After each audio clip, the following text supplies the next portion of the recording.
Hey everybody, in this video we're going to be talking about Stephen King's 2015 novel Finders Keepers. We'll show you the points to look for when trying to identify first US and first UK editions of the book, as well as provide some thoughts on the work itself. The first US edition was published by Scribner.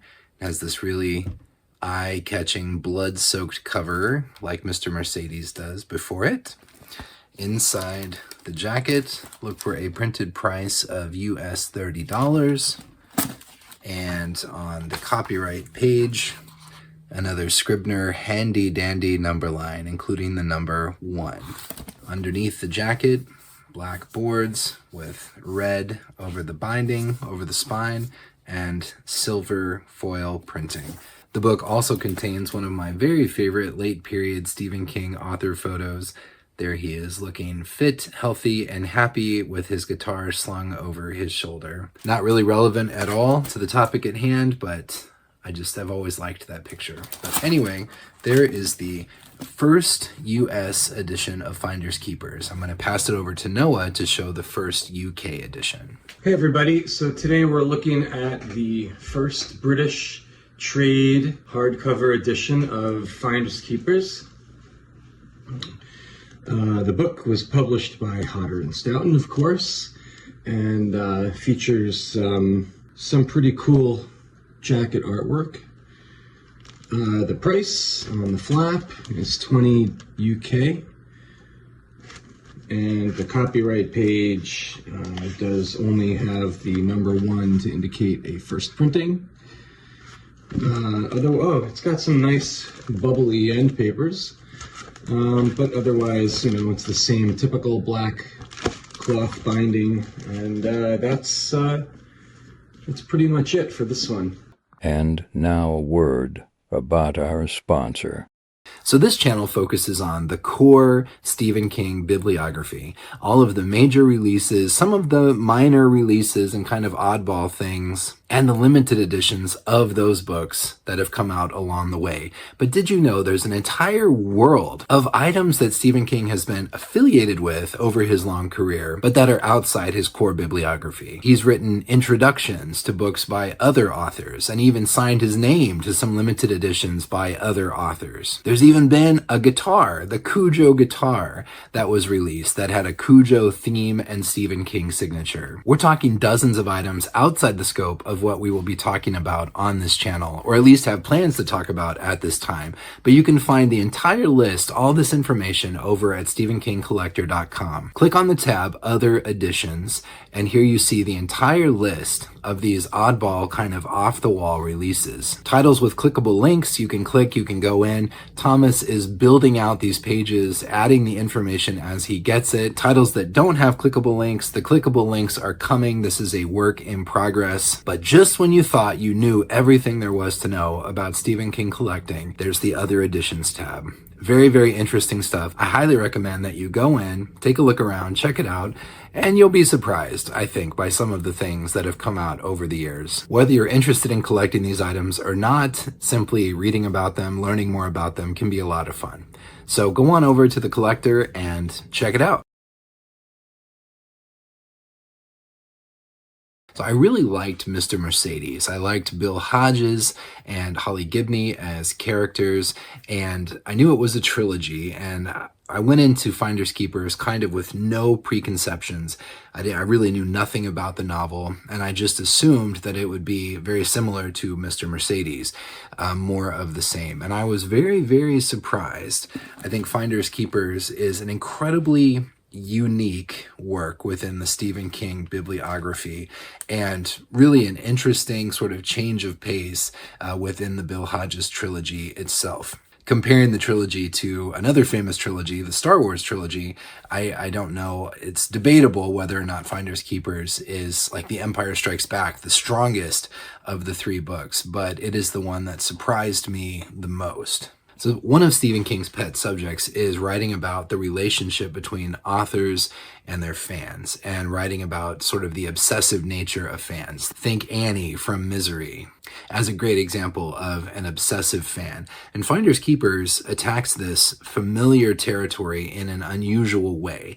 So it's about a reclusive author who immediately reminded me of J.D. Salinger, who has potentially been, he's very famous for what he's published, and he hasn't published anything in decades, and he's potentially been writing the entire time, even though he hasn't been publishing, which seems very, very strange to most people. Why would you create something and not share it with the world, just hide it away? But the book begins with a robbery at the author's house, where, come to find out, he has been writing the entire time, and there is a safe filled with cash and filled with notebooks, and the author pleads, take the cash, but just leave the notebooks, and he ends up getting killed. And this is all like within the first 30 pages of the novel. And the rest of the novel is all about, it has a lot of interesting things to say about the obsessive nature of collecting and fans' feelings that they are entitled to things that are not in fact theirs. And Bob Dylan had some interesting things to say about that over the years. He's one of the most bootlegged musicians of all time. And he was talking about how, you know, people feel like they have a right to bring recorders into his concerts and record them and then distribute them and even sell their unauthorized recordings on the black market. There's just something about fans, the obsessive nature of fans, that really kind of pushes the envelope, and Finders Keepers has a lot to say about that. It is now 2025, so Finders Keepers turns 10 years old this year, and I read Finders Keepers when it first came out, and I still found Holly Gibney to be an interesting and eclectic and particularly well-balanced foil to Bill Hodges. And as we all know now, Holly has gone on to completely dominate Stephen King's output over the last 10 years, for better or for worse, depending on your opinion. But in Finders Keepers, she was still fairly fresh. And unlike Mr. Mercedes, Bill and Holly and the crew don't even really enter into the book until well through the novel. So you spend all this time, you go in thinking you're going to immediately be immersed in the same world with these same characters, and then that's another curveball the novel throws at you, as it keeps Bill and Holly off stage for quite a while. And then when it brings them in to participate in helping to solve the mystery and keep the main character safe, it strikes completely different notes and beats than Mr. Mercedes did. And I find it to be an incredibly underrated Stephen King novel. I did feature it in a video from several months ago where I talk about the 15 most underrated Stephen King novels. And if you haven't read it, I highly recommend that you check it out, and you may find out why I feel that way. You may agree with me, you may disagree with me, but I think Finders Keepers was unexpected and a lot of fun. So thanks as always to Noah for showing another book in your amazing collection that I do not have in my own collection. Thank you to Thomas with skcollector.com for your support and your sponsorship of the channel. And thank you above all to you, the viewers, for your comments, for your questions, for your support. I really, really appreciate it. So wherever you are, please take care of yourselves, and I will talk to you later. Bye. SK First Editions now offers channel memberships. So how you can join the channel, on the homepage of the channel, there should be a join button that you can click. There's also a link in the description of every new video if you're interested. So there's 3 different tiers ranging from as low as $2 to as much as $10 a month. All levels get custom badges depending on how long you've been a member, and probably the most valuable benefit to being a member of the channel is that you get immediate access to all of my videos. So I produce my videos. Sometimes I cut it kind of close, but I try to be well in advance, several weeks in advance of when the videos will actually go live. And so when I finish a video, I upload it to YouTube and I queue it up for general public release at a certain time.